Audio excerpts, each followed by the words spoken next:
그리고 소유권 말고 좀 다른 게 나타나 있는 게 소유권을 위협할 수 있는 권리들이 있어요. 예를 들어서 우리가 알고 있는 압류나 가압류, 가등기, 가처분, 예고등기 이런 것들이 나와 있거든요. 요거는 법적인 절차를 통해서 집주인이 바뀔 수 있는 권리들이 갑구에 나와 있다고 보면 되고,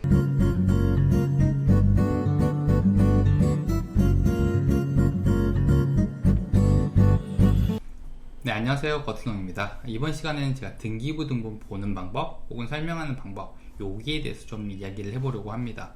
사실 등기부등본에 대한 내용은요, 블로그에도 많이 있고 유튜브에도 많이 있어서 굳이 나까지 할 필요가 있을까 이런 생각을 많이 해서 지금까지 안 했는데, 영상들이나 블로그들을 보니까 좀 이해하기 어렵게 적어놓은 경우가 많아서 조금 쉽게 한번 설명을 해보자 라고 생각을 해서 이번에 영상으로 찍게 됐습니다. 등기부등본에 나오는 상세한 내역들을 하나하나 따져본다 그러면은 공부해야 될 내용이 많겠지만, 등기부등본 전체적인 내용을 확인하는 데는 사실 어렵지 않거든요. 그래서 이 부분을 어떻게 파악을 해야 되고 또 어떻게 설명을 해야 되는지에 대한 이야기를 해볼 생각이에요. 공인중개사분들은 자신은 이해했다 하더라도 상대방에게 알릴 때 보다 쉽게 이해를 시켜야 되기 때문에 이 영상은 참고를 해보시는 게 좋을 것 같아요. 그럼 본격적으로 이야기를 시작해 보겠습니다. 등기부등본은 부동산의 권리관계를 적은 문서입니다. 그래서 등기부등본에는 집주인이 누구인지가 나타나 있고, 혹은 집주인이 가진 소유권을 위협할 수 있는 권리가 뭐가 있는지를 적어 놨습니다. 쉽게 얘기하자면 집주인의 이력서라고 보면 됩니다. 등기부등본을 볼 때는 법원 등기소나 대법원 인터넷 등기소에 접속해서 확인을 하면 되는데요. 요즘에는 대부분 인터넷으로 많이 보기 때문에 대법원 인터넷 등기소에서 확인을 하는데, 저 같은 경우는 출력하는 경우가 아니라 그러면 핸드폰 어플로도 좀 더 많이 사용하는 것 같아요. 대법원 인터넷 등기소 들어가면은 자꾸 뭐 업데이트 할 게 많아가지고 조금 귀찮을 때가 많더라고요. 그래서 출력하지 않으시는 분들이라면 어플을 이용해서 보시는 것도 도움이 될 것 같아요. 등기부등본을 발급할 때는 두 가지 방법이 있는데요. 현재 유효사항과 말소사항 포함이 있습니다. 제가 앞서 얘기한 것처럼 집주인에 대한 이력서를 보는 거기 때문에 되도록이면 말소사항 포함으로 출력을 해보시는 게 좋은데요. 말소사항 포함 내용에는 이 집의 과거가 다 나타나 있기 때문에 주인에 대한 판단을 하기가 굉장히 좋습니다. 과거에 세금을 안 낸 적이 있는지, 혹은 임차인의 돈을 안 준 적이 있는지, 전세를 얼마 정도의 계약을 했었는지, 이런 내용들을 유추해 볼 수 있는 것들이 많이 나오기 때문에 권리관계를 파악하거나 집주인의 성향이 좀 궁금하다 그러면은 말소사항 포함으로 보시는 게 좋습니다. 그리고 등기부등본에는 종류가 두 가지가 있다고 생각하면 돼요. 한 가지는 집합건물이고 하나는 일반 건물입니다. 집합건물과 일반 건물은 좀 차이가 있어요. 집합건물 같은 경우는 우리가 흔히 아는 아파트를 얘기하면 되고요. 그 다음에 그냥 일반 건물들은 다가구 주택이라든지 상가, 이런 건물들을 생각을 하면 됩니다. 집합건물 이렇게 들어보면은 구분된 소유권을 얘기하는 거거든요. 쉽게 얘기해서 주소를 치고 맨 마지막에 호실이 나오는 거예요. 레미안 아파트 101동 202호 이런 식으로 호실까지 나오게 되면 이건 집합건물입니다. 대표적으로 아파트, 오피스텔, 다세대 주택 등이 있고요. 이 경우에는 등기부등본 하나만 확인을 하시면 됩니다. 근데 만약 주소가 호실까지 안 나오고 삼성동 1-1번지 이렇게 주소지까지만 나온다면 요건 일반 건물이라고 보면 돼요. 그래서 건물 같은 경우는 상가, 다가구 이런 것들이 있는데, 여기는 건물 등기부등본 뿐만이 아니라 토지 등기부등본까지 같이 확인을 하셔야 됩니다. 이게 왜 그러냐고 물어보는 사람도 있는데, 권리가 좀 다르게 적혀 있는 경우가 있기 때문에 꼭 확인을 하는 게 좋고요. 무조건 확인을 해야 됩니다. 이번에는 등기부등본을 한번 볼게요. 세 군데로 나눠져 있거든요. 등기부등본은 표제부, 갑구, 을구 이렇게 세 개로 나눠져 있는데, 첫 번째 표제부에는 해당 부동산의 기본적인 사항이 나오는 곳인데요. 쉽게 이야기하자면은 건물이 몇 층까지 있고 면적이 얼마나 되냐 이런 것들이 나오는데, 사실 등기부등본에서 여기는 중요하게 보지 않으셔도 상관없습니다. 어차피 건물에 대한 부분들은 건축물 대장을 통해서 확인하는 게 가장 정확하기 때문에 나중에 건축물 대장을 확인하면 되니까 표제부까지 신경 써서 안 보더라도 크게 문제는 없습니다. 두 번째 볼 때가 갑구인데, 사실 여기가 좀 중요해요. 소유자가 누구인지가 나타나 있어요.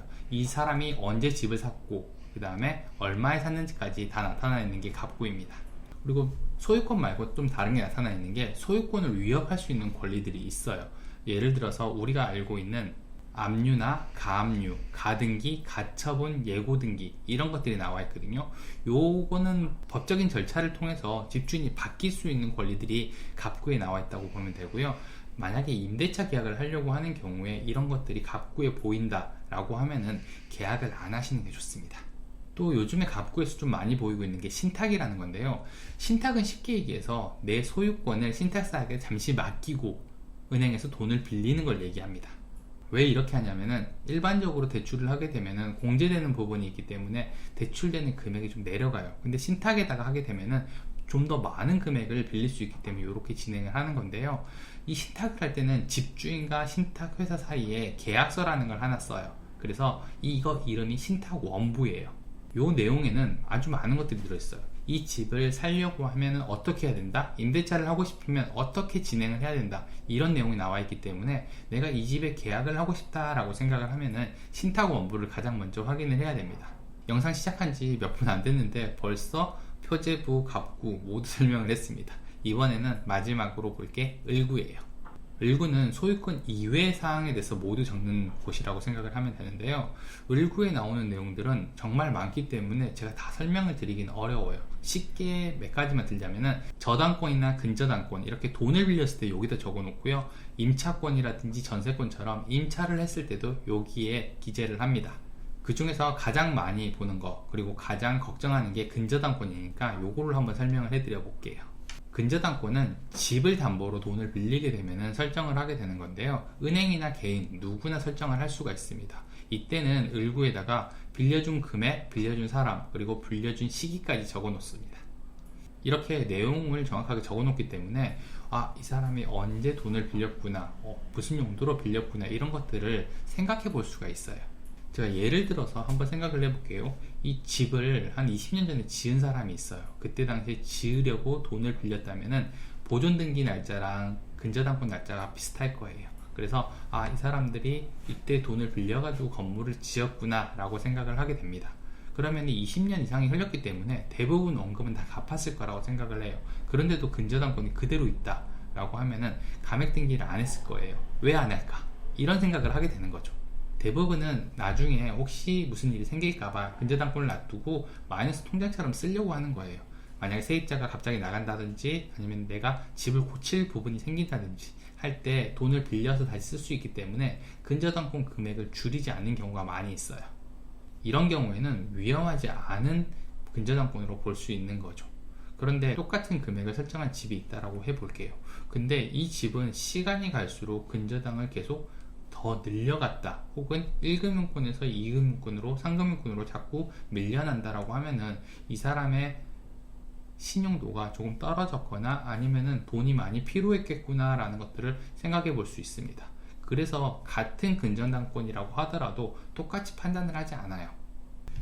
이 이외에도 전세권이 설정되어 있으면 이때 당시에는 얼마 정도의 설정을 했었구나, 전세를 줬었구나 이런 내용들을 알 수도 있고요. 임차권 등기가 설정되어 있다면은 이 사람이 임차인들과의 잦은 분쟁이 있었던 사람이구나, 혹은 집주인이 돈을 잘 돌려주지 않구나 이런 것들도 판단을 해볼 수 있습니다.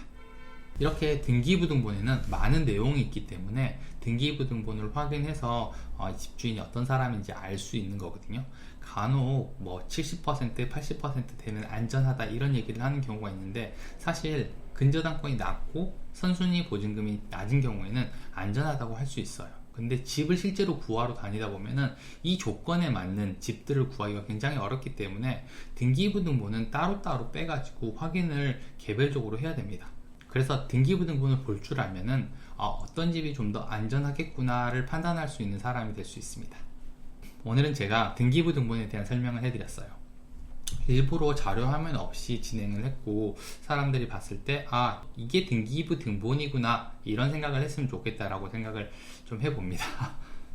등기부등본을 보시는 분들이나 혹은 설명하는 중개사분들도 상대방이 잘 이해를 하게 설명을 해야 되기 때문에 좀 더 쉽게 이런 부분들을 얘기해주면요 계약률도 많이 올라가고 상대방에게 신뢰를 얻을 수 있을 겁니다. 저는 오늘 준비한 내용은 여기까지고요. 다음번에는 조금 더 좋은 영상으로 찾아오도록 하겠습니다. 구독과 좋아요, 알림 설정은 꼭 해주시고요. 감사합니다. 저는 버튼홍이었습니다.